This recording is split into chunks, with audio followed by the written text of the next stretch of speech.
What up? Welcome back. It is Bones, and today let's go ahead and do a topic video. Now, this came up. There's actually two things I want to discuss, but the first thing came up when McFarlane released images of the new Dread Lantern figure that's going to be released. Now, some people think this is actually from Dark Knight's Metal or Death Metal, but it is actually from, I think, the Dark Multiverse or something like that. So there's like a little bit of indecisiveness of exactly where this figure comes from, where this character comes from. Now, a lot of people, and it doesn't necessarily have to be in the comments, it's actually even some reviewers, and you just hear it. You know, nowadays you hear it, the murmurings coming out of the dark webs, right?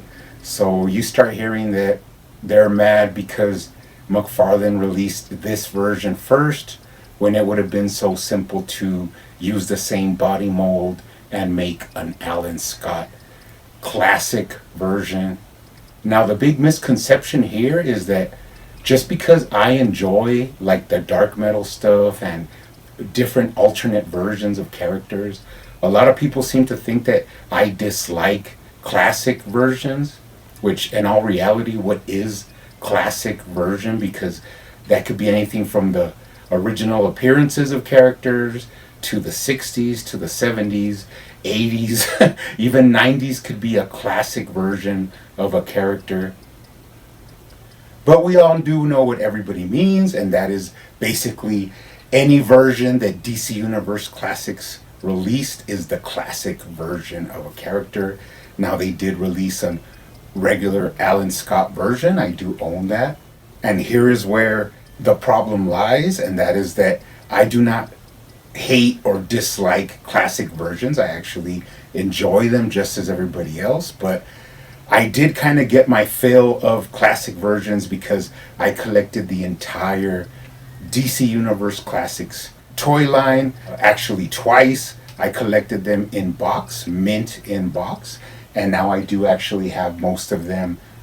I mean, all the waves I do have here in front of me that are loose, and you know, in my storage I do have some of the other, you know, bigger figures like the San Diego Comic-Con figures that were released. But for all intents and purposes, I do not hate classic versions. I'm just really open to new versions that we've never seen before, versions that you never knew you wanted. For me, I always go back to the Grim Knight. Now, that is still one of my top 10 releases ever from McFarlane. I love that figure. Bought him like 8 times, so I do have an affinity for that version of Batman. And I never knew anything about the Grim Knight until I saw the McFarlane figure. And I do think that people should not be so close-minded and think of the unknown possibilities, the versions we've never seen, figures that we never knew would even exist. And we should be open to all of that, while at the same time still enjoying our classic versions. Now, just to, you know, show an example, you do have McFarlane release this Duke Thomas from the Dark Multiverse, and this figure is beautiful. I mean, the textures, the sculpt work, all of it is an original sculpt. I've seen tons of pictures of this guy online with the Joker dragons, playing in a band with the Dark Knight's Superman. It is just a beautiful figure. Now, did everybody want this figure, or did everybody even know this figure existed? No. But when you see him up on the shelf or in your toy aisle, he just is a really cool looking figure. And of course, later on, McFarlane went ahead and released the comic version of Duke Thomas, which is the Signal. Now, you can always go ahead and say the same thing about this figure. Not everybody wanted it. Not everybody knows who this is, but he is a really cool, striking figure that sticks out on your shelf or in your toy aisle on the pegs. And I actually really like this one. even though I think a lot of people have no idea who this is. And basically, I think D. Hunter was, this was like his most anticipated figure of his life. But McFarlane came through and actually gave him an official release of this version of Duke Thomas. So that just goes to show you that you can enjoy new versions and think they're awesome and have a darker tone, while you can wait and collect classic versions or comic versions will be released and you can pick them up. And then you could make the choice. If you don't want to pick up either one, or you want one and you don't want the other, but it is up to each collector to buy what they like and what appeals to them. Now, another thing I wanted to bring up was, I don't know how it happened, but I just happened to be like scrolling through, the web, and I did see people commenting like on a Marvel Legends, which I don't really ever. In fact, I don't think I ever have commented on a Marvel Legend release or like anything from Marvel Legends. But I just happened to be scrolling through and I did see they were complaining. I'm not sure what character it is.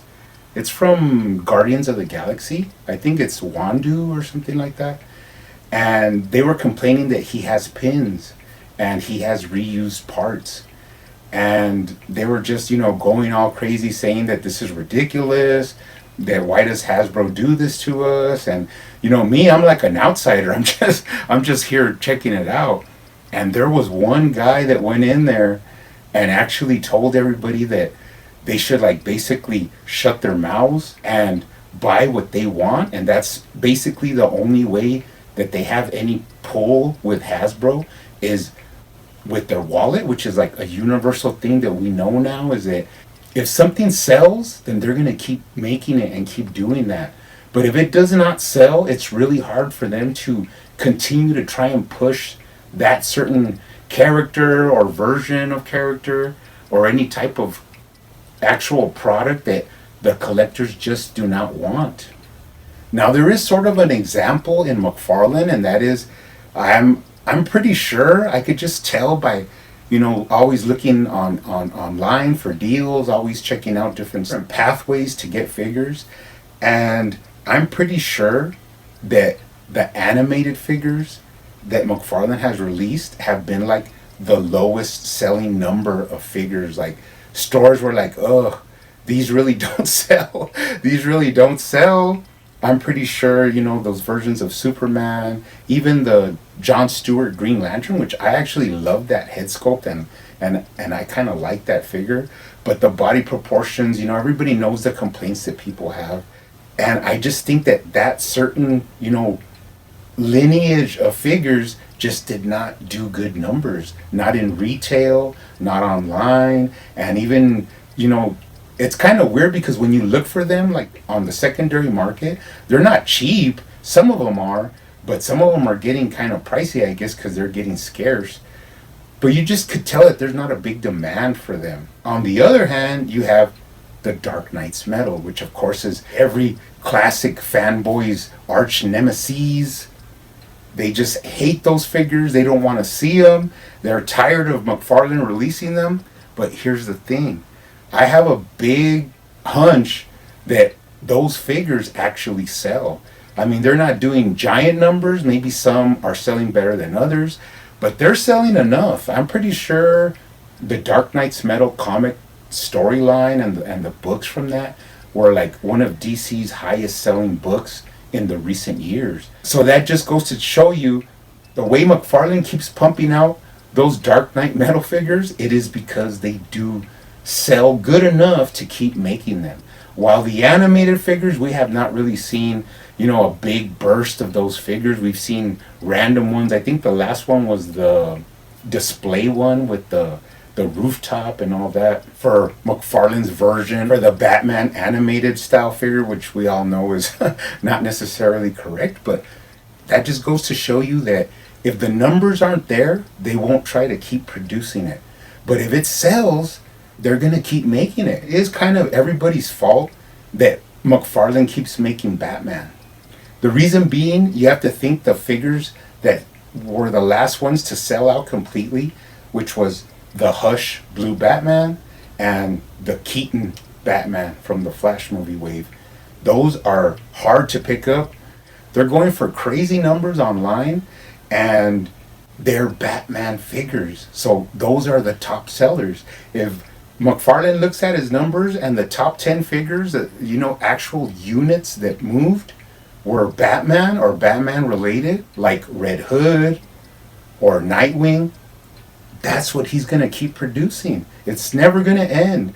For everybody that always says, more Batman, I'm tired of Batman. Batman is going to be with this line until the line ends. There's always going to be Batman released. You could just see it now that they've shown images of the yellow core Batman. Why didn't he release a Sinestro yet? Where's the Sinestro? It's because villain figures sell a smidgen more than female figures. And if you want to make the money first, then you put out the Batman version. Hopefully that means that coming up here soon, we're going to get a Sinestro version. They still have that same body from Dawnbreaker, which would probably make a very good Sinestro base to build on. But there will always be Batman in this line. Now, I digest, going back to the comment from this guy that told all the Legends guy to stop crying and whimpering. He basically told them that what matters to collectors is, do you have the room for it? Do you want that figure? Do you want that certain version of the character? Do you want it to replace an older version of the character that you already have in your collection? Price point. And in the end, if the desire is there for you to want that figure. If not, don't spend money on it. Don't buy it. Don't look at it. The higher ups in these companies are not really going to care what people complain about. They're only going to care about what figures are actually selling. Now, I've gone through this before with the worms in the comments, and I'm not here to say, and this will actually segue me into the second part of, what I wanted to talk about, but I'm not here to say that we shouldn't complain or we shouldn't have things in the line that we do not enjoy. The only thing is that something that you might be ticked off at in the line, I may not really care. Something that bugs me about the line, you might not really care. That all goes into like plastic capes or cloth capes, accessories, character selection. All these things are different from collector to collector. We all have our own preferences, but we also have our right to want the line to get better. Now, do I love everything from McFarlane? Of course not. Go back and check out some of my different reviews. I don't always say like, oh, this figure is the best. I just basically say, it's a pretty cool figure. He's going up on the shelf and I'm probably never going to touch him again. And that is just my honest opinion on each and every different figure released by McFarlane. It's just going to fluctuate between really liking it and not really caring too much about it. But I am a disgusting completist, so I basically buy everything McFarlane releases. And here's the problem. People see that and they kind of think that I love everything McFarlane, and I don't. It's just that being a completist, and I've been that through different lines, it's just the way I collect. I have to buy at least one of everything released by McFarlane. So that takes me into the second part of this video, and that is where somebody actually had the gall to accuse me of pushing the McFarlane DC Multiverse line as if it is perfection. That it's not perfection, it's far from perfection. Well, duh! You know that all lines are not perfect. All lines. It doesn't matter what it is. All companies make bad decisions. All companies have QC problems. All companies have, shipping delays and stuff like that. So every company has problems. We can't just focus on one company and say that they're crap when another company has the same or more problems. I hear people in videos, reviews here on the tube, and they complain about Mafex, they complain about Legends, they complain about McFarlane, they complain about He-Man. It crosses the whole spectrum. And that's what I don't understand, and that's what I'd like to finish off on. And that is that we are lucky. We are damn lucky that our biggest problems to complain about is a color of a belt on an action figure or what version of the figure is released. There's people out there that have bigger problems than that. There's people out there that are struggling to make rent. There's people out there that are struggling to eat. And people are over here losing their minds of the choice of what boots a plastic figure has. Now, I kind of want to go into something that I don't really like talk about a lot, and that is that I love collecting. I love tweaking figures and customizing them. I don't always have time to do everything I want to do. Why? Because my life has a lot of different aspects. I have different things I have to do throughout the day. I have to make time for myself. I have to make time for my other priorities.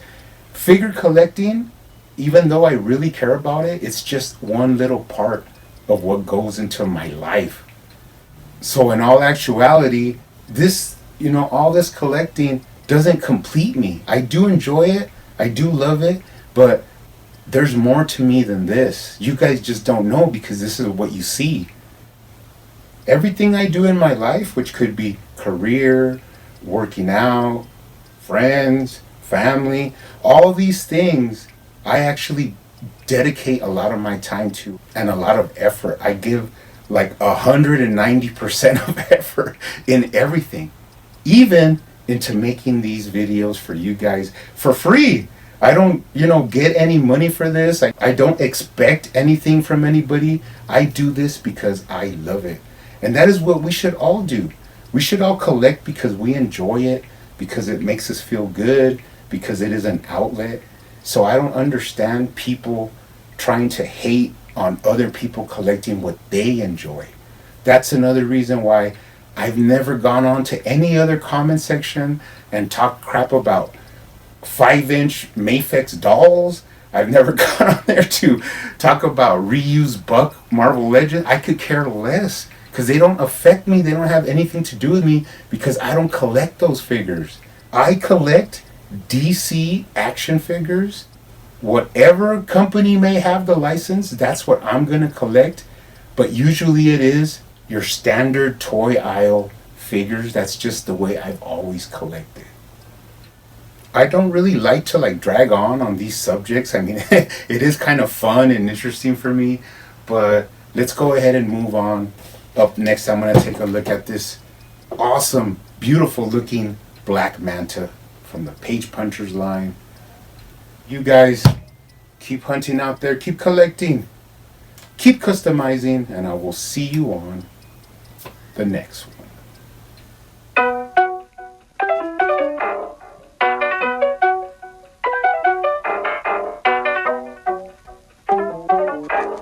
Used to call me Crazy Joe, but now they can call me Batman.